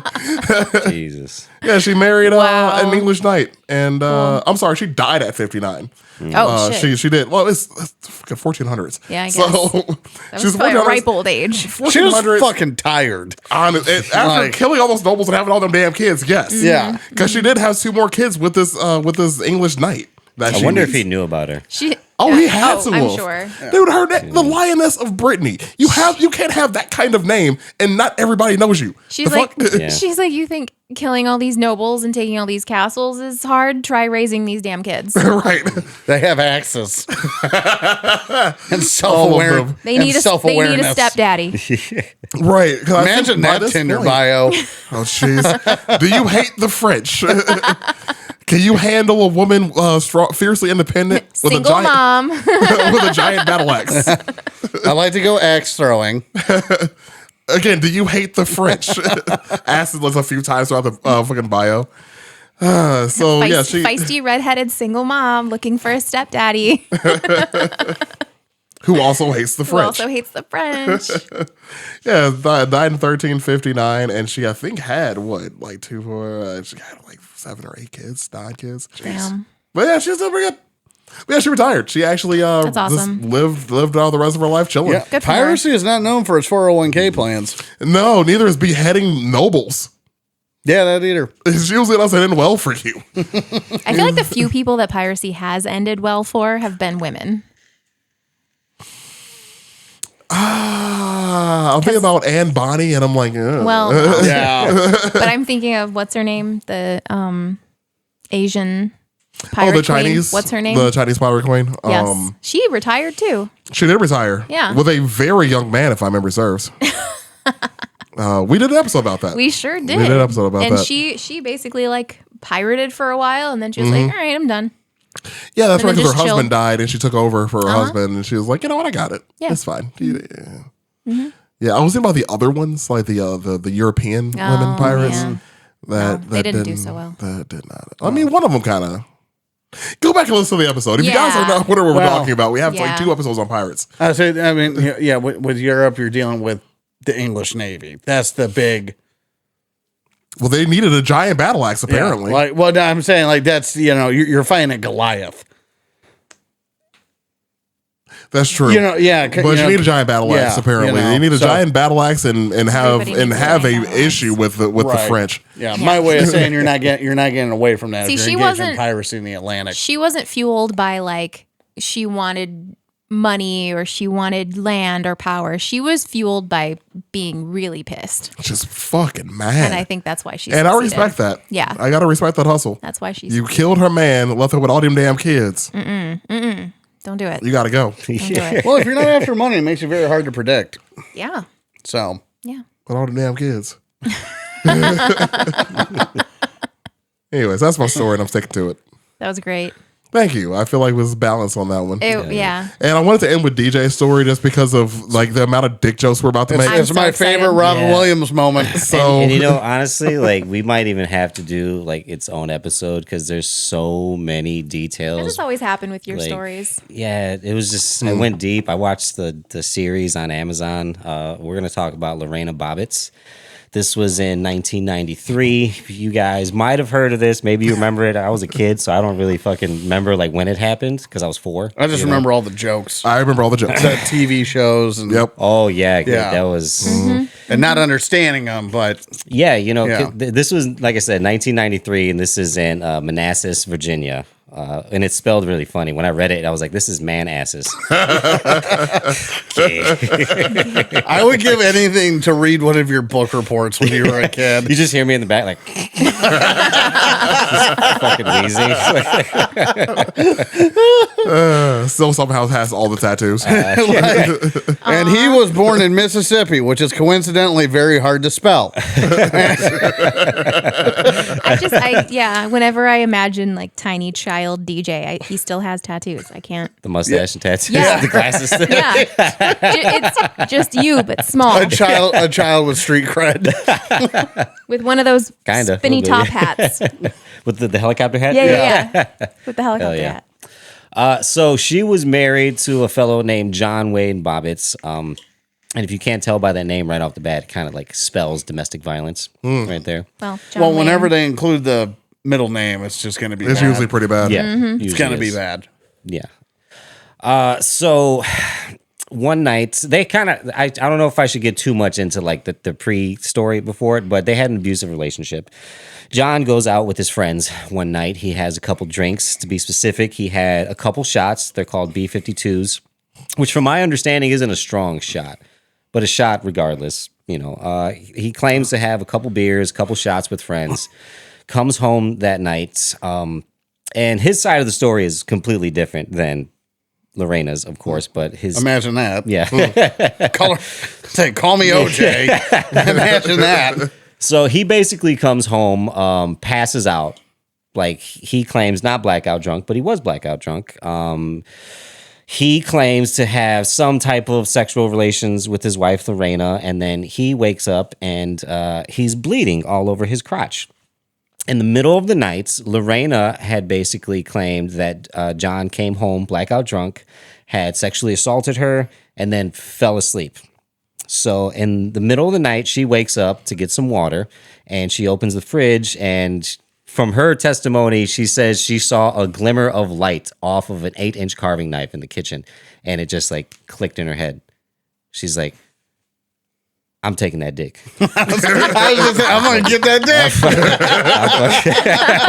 This is why we ended with this. Because the amount of dick jokes we're about to make is just. Yep. That's what it usually means. I'm going to get that dick. Yeah. Yeah, usually it's something good. This time it is not. So Lorena goes back into bed, starts fondling John to get him a little erect, and then removes his penis with the 8-inch carving knife. Just shing.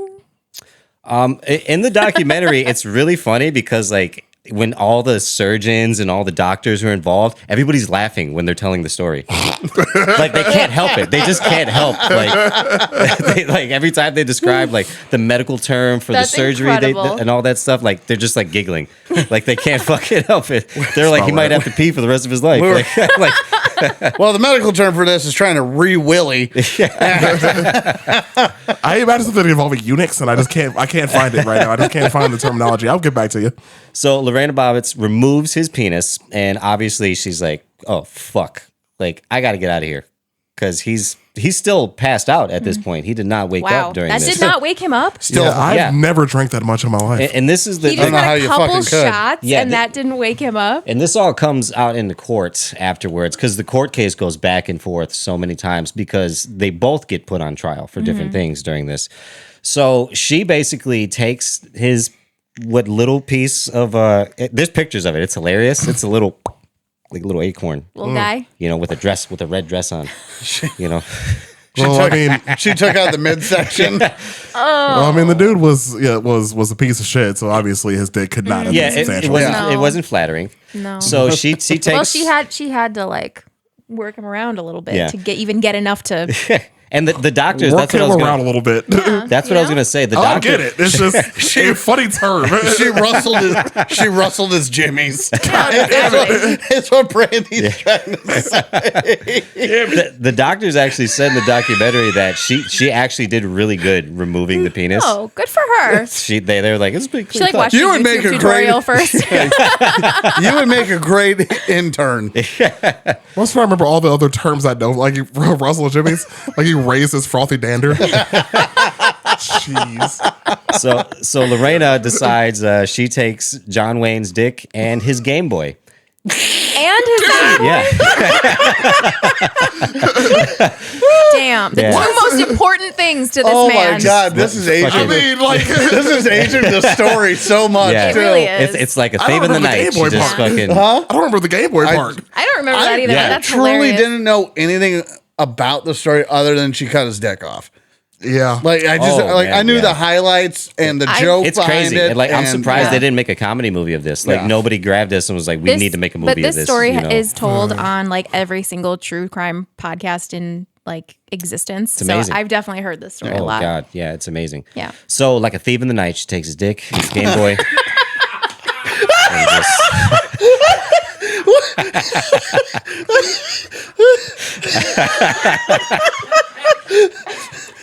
What do you mean like a thief in the night? He didn't wake up. She did pretty good. All right. I'm not disputing that. just saying. She was the thief in the night. It's just so funny how you're describing it like she just like yoink. Just like everything is Lego. So Yeah. So she's driving with his fucking penis, and she's like, while she's driving, she's like, I don't want this fucking thing, and she fucking She just like gets really grossed out halfway through her drive. She's like, oh god. literally she was like, I mean- and she fucking with her left hand, she describes this perfectly. She like fucking lobs it over the car. Yeah. On with her left hand goes that side. Yep. Dude, And imagine like you're driving down the road and you get hit. Your car she's just smoking a cigarette, just like you get the hell is that?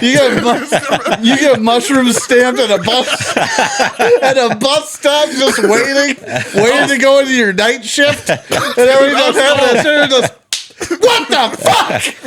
She actually I'm tossed going it. home. I'm going the fuck It's like- home. Nobody's gonna believe me. Right. I'm going home. Or no, like I was like my windshield. Like imagine like you're driving to like the next lane over and it's on your windshield is It's a guy Yeah, who's it's had just like fucking- a really bad day already. And he's like, Obviously. man, can things get any worse?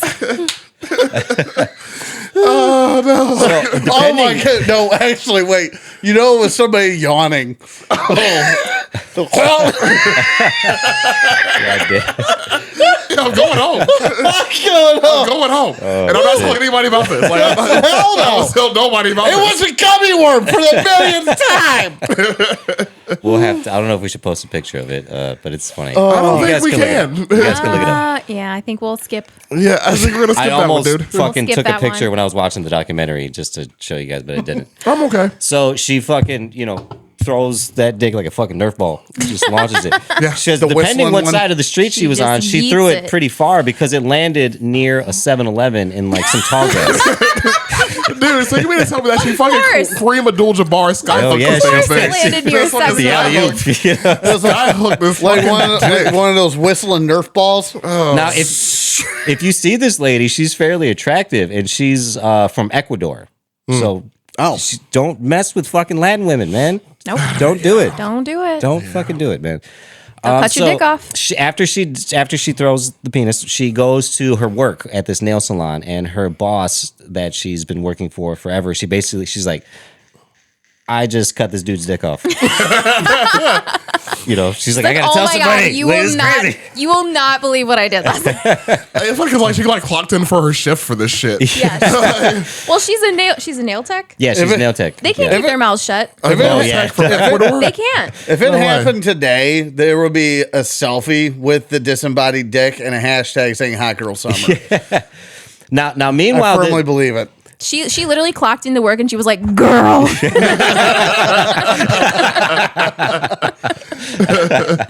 so like while all this is happening, John Wayne does wake up, and one of John Wayne's friends was actually staying the night, and Did she tourniquet him or anything? no, or nothing. nothing. He woke up bleeding like a fucking stuck pig, and when he I woke didn't up, think about that till just now. All the alcohol in the That's system really and everything Yeah, else. when That's he- really surprising that he did wake up. Honestly. Yeah. he lost a lot of blood too, and I'll get to Yeah. that point. But he wakes up basically with a bloody mess on his crotch, and he doesn't even realize his penis is gone.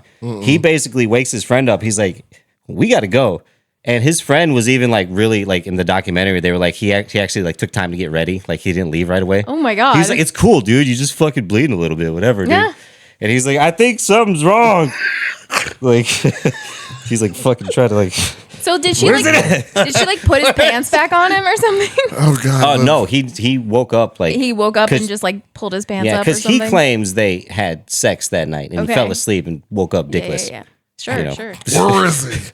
Where is he? Where is he? So he rushes to the hospital, and Lorena like didn't hide this at all. She turned herself in. She's like, "Yeah, I cut did that it. dick." I'd do it again. I cut that Anybody dick." else? I do it again. Pull it out. And he goes to the hospital, right? And they get this microsurgeon that's basically like, "I can fix this, but we need that dick." There's just like a janitor at that 7-Eleven I just, who was Oh, just wait. like, This is like I'm one just of the funniest imagining. parts. I'm just imagining the flyers going up on the "Have you seen Have you this seen dick?" this dick? See this dick? You're just on the beat. You're a cop, and you get like the call. They're like, "Hey, are you Got an near APB out. that 7-Eleven on 5th?" He's like, "Man, no, every time I go, I don't want to go there. Every time I go there, something weird happens." So they APB out for a missing dick. they send a couple police officers and this other lady who was like a detective out. Did they get ice from the 7-Eleven? They find the dick, right? And They put it in a Slurpee. The only I'm just you gotta preserve the dick. They were at ice, so they just got like a blue Slurpee Like- and just like Yeah, they put an APD. the first thing the cop thought to put the dick in at the 7-Eleven was what they call a crunch box, which is basically what you put the hot dogs in when you get a hot dog at the gas Yes. station. So I mean, they sure, use the it's the proper right vessel. shape. Yeah. A little too big for it, But, so they wrap his shit Well, up. it was recircumcised, so you'll have that. So they get the the hot dog wrap fucking dick, take it back to the hospital. They wrap it in that paper. They put chili cheese on the ice and like, oh, hot force dog. habit. There's nacho cheese on the side. Oh shit, force habit. My I bad, my was just bad. gonna say, sorry, force the habit. So actually, they're able to reattach his penis. And the surgeon basically tells him, he's like, "Look, it's going to take a couple of years before we even know if this is going to work, And thus begins the whole fucking court process. The surgeon needs to be paid more. Yeah, that dude was way too happy to tell his story. on the Dude, that guy documentary. was laughing during the whole surgery. He was. I mean, first of all, if I could reattach a fucking severed dick, I'm a pretty good surgeon. I'm just saying. I'm bragging about it. There's an episode. Hours and hours after something was separated from the body. Exactly. Like, that's a pretty damn good surgeon. I'm just Yeah, putting it out pretty there. good. There's an episode of Grey's Anatomy where a victim basically bites off her attacker's dick and they bring him in to be treated and the doctors have to like reattach it and they're all like, do we though? Like, do we really have to? Like, can we just Whoops, drop my scalpels yeah, again. exactly. No, butter. I'm all thumbs. I'm all thumbs today. Butterfingers today. Oh, jeez. So they reattach the penis, and then becomes this huge court case. Now there's two cases going on. There is now a sexual assault case against John Wayne, and then there's the case of the Dick Bandit, which is Lorena.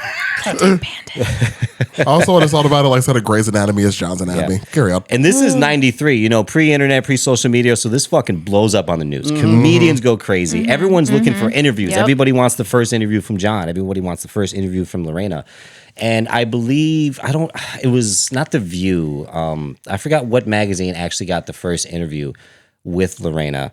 But like in the documentary, it was funny because the photographer that was there, they did like a full-on modeling shoot of her. Oh my God. Like, her bathing suit in Well, yeah, the you pool. said she was hot, right? Yeah, she was Yeah. like this attractive Latin lady.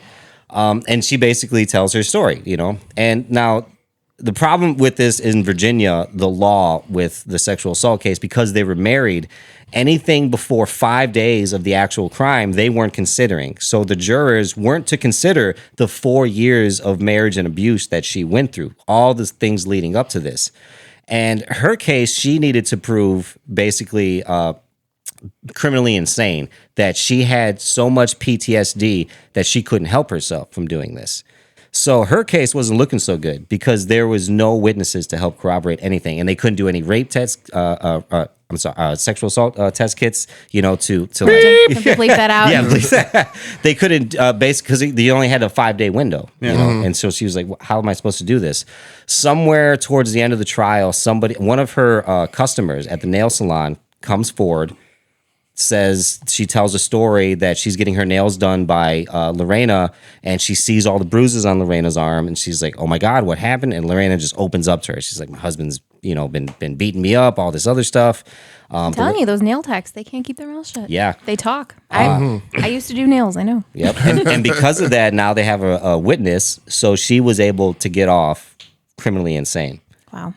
which was actually pretty cool. I feel like you do have to be a little insane to do that in the first place. Like, you can't be in your right mind Little doing bit. that shit. Yeah. Yeah. It's, Like- and when she Like, when dudes say they want to date a crazy chick, I'm just like, yeah.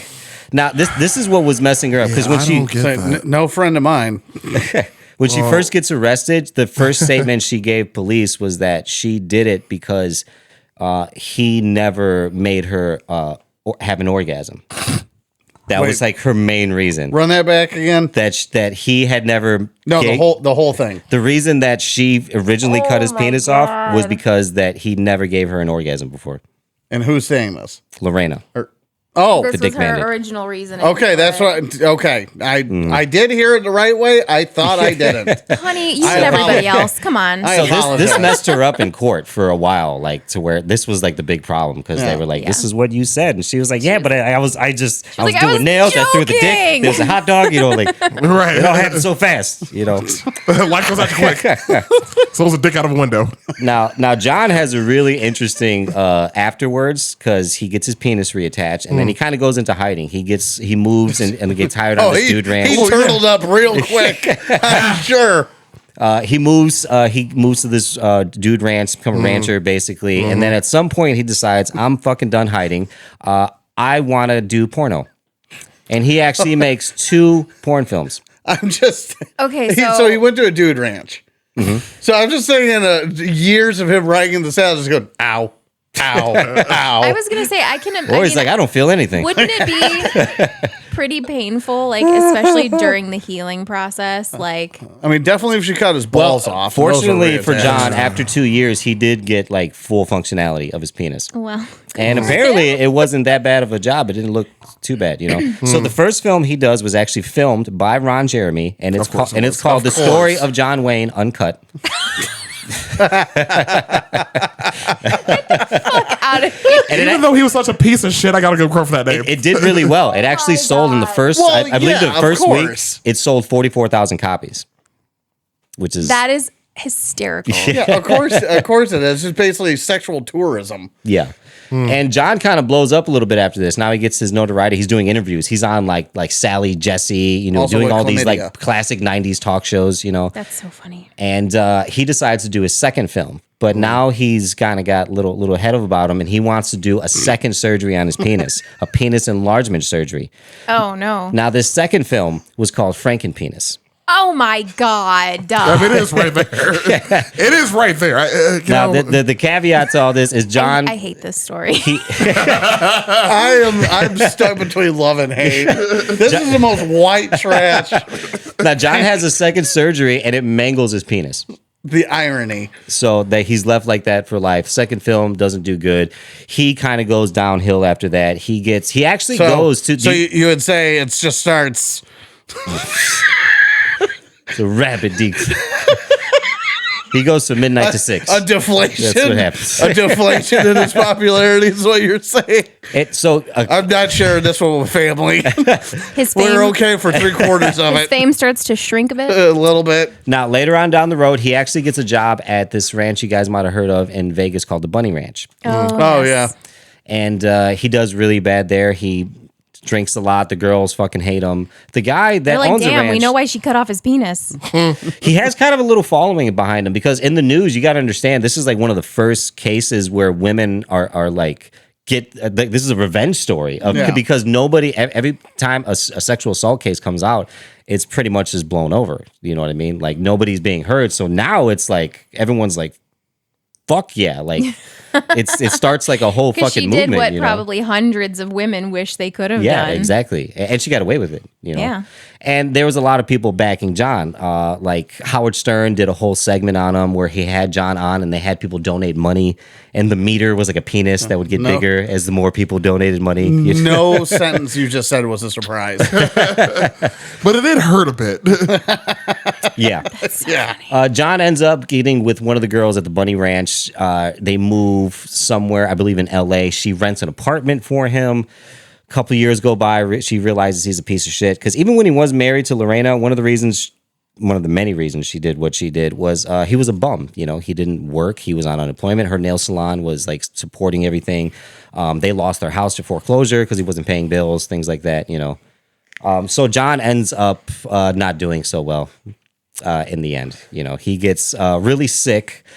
He ends up getting some more things amputated, like toes. Oh, diabetic? Yeah, he ends up getting diabetes and just having a really, really terrible. I believe he's still alive. He has a pretty terrible rest of his life, you know. So far. Yeah. I mean, the person's pretty old by this point. No. So Lorena was 24 when she did this, and John was only 26. Oh, wow. Yeah, but he was 26 back in 93. 93. Well, yeah. So, I mean, he's I probably, guess it depends on what you consider pretty old. Yeah. Maybe. So, I mean, what? So, 50s, 60s, yeah, he's yeah. probably 60s, Yeah. you know, something like that right now. roughly? I didn't even bother looking into, like, if he's still alive or anything like that, you know. yeah, who cares? Yeah, it's I like, who really cares, don't. you Yeah, know? whatever. Yeah. We got what we needed out of them. Yeah, basically. And Lorena ended up remarrying. She ended up being an advocate for, you know, domestic violence, doing speeches, you know, writing a book, being As on you do. TV, all this other stuff. You know what I mean? Well, damn. Pretty Yeah. hilarious. This is just making me think that we should have done Tanya Harding. Oh, I'm just having the 90s flashbacks now with all the Lorena Bobbitt stuff. And like, should that, right or wrong, should have done Tanya Harding. I don't know if that was revenge, though. That was just kind of like Jealousy, really. That Well, was- in her mind, it what, you know. Well, yeah, I Yeah, guess. that was the. Have you seen the Margot Robbie movie? No. Oh, so good. So good. Makes you want to root for her. They made a movie about that? Yeah, it's called I, Tanya. It's See, amazing. That's the, Oh, yeah. that's the danger. Is it Netflix? No. Or- That's the danger with all these documentaries and whatnot. It's not a documentary. or not Margot Robbie plays Tanya Harding. not documentary, like like a biopic? docudrama, or whatever you put under those umbrellas is like the shifting. It was a like a biopic. Okay. It was like a it was all fiction. Like Okay. there wasn't a documentary aspect to it at all. Gotcha. But it was really good though. I know what you mean though, Ben, because Yeah, you're talking about the whole like all the serial killer ones that they made. Like, Well, even like the Jean Benet one and whatnot that came out, I watched that, and it's. I mean, I never knew enough about the case, but like you definitely end up. Like forming an opinion. Yeah. Yeah. At the like end you're of led it. to an opinion. Yeah, that's kind of like- where I'm getting what at. Was the first docu-series that like really blew up on Netflix with the Oh, guy the with the murder? really blue eyes? What was it called? Oh no, I was thinking the Averys. Yes. Yes. That's it. Isn't it like To Make a Murderer? Yes. Or, Yeah. Making a Murderer. There you go. Yeah. Yeah. So like that was basically the example of that, which like I guess the documentary left out so much information that like everyone in the country was convinced that he was innocent before he even went to trial. So Yeah. Poison. and it was yeah, thanks Netflix. Yeah. Yeah. Potentially poisoning juries correct. Yeah. and whatnot. But So. beside the point, it's just a thought I've had. Well, I guess we could wrap this bad boy up then, yeah. Yeah. I think. Yeah, as long as DJ's on a lot of dick jokes. Yep, that's it. Where he can't rise to the occasion. Hell yeah. Hate it here. Not here, but in general. Here. There it is. Existentially. Yes, Yeah, yes, yeah. exactly. Anyways, if you made it this far in the episode, we appreciate you giving us a listen. Like I said, this is our third year doing this, so we wouldn't be doing it without you all, so we appreciate it, of course. Give us a like and follow on your favorite social medias and your favorite listening sources of choice. Give Paddle Network a listen to as well. They're on everything now, too, so that's pretty tight. You can find them on everything. He does like a podcast for everything, so literally, like, there's so much. I don't know. Take a nap or something, dude. Take a vacation. I don't know. Like I don't. You know. I'm just saying. Anyways. I don't understand it. God bless, man. Right? You got it, dude. God got it. Somebody got it. I don't know. Anyways, you made this part of the episode. We appreciate you giving us a listen. Like I said, give us a like and share. Do all the you know what to do. I don't know. Do it as a 3rd year anniversary present to us. Yeah, indeed. Yeah, give us a follow. Tell your friends about us. Maybe not your family. We talk a lot about dicks. Yeah. And we say the F word a lot. Yeah. That's fine. Anyways, we appreciate you all though. So thanks. Y'all be cool. Thanks, guys. Bye.